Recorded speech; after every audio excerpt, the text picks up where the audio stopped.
সামনেই কৌশী অমাবস্যা, বিশেষ তিথির মধ্যে একটি অন্যতম।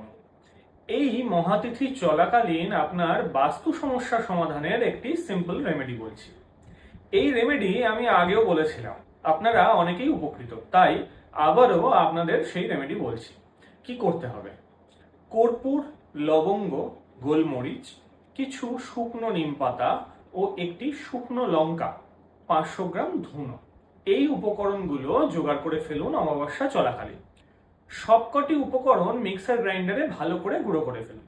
তারপর ওই অমাবস্যা তিথি চলাকালীন সন্ধেবেলা নারকেলের ছোবড়ার সাথে ওই মিশ্রণ থেকে অল্প পরিমাণে নিয়ে জ্বালিয়ে দিন। আপনার বাড়ির সব জায়গায় ওই ধোঁয়া দেখান।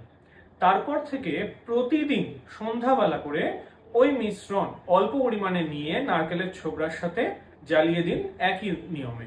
এভাবে যতটা মিশ্রণ আপনি তৈরি করেছেন পুরোটাই ব্যবহার করে ফেলবেন প্রতিদিন অল্প অল্প করে। দেখবেন আপনার বাস্তুর সমস্যা ধীরে ধীরে অনেক কমে গিয়েছে। নমস্কার।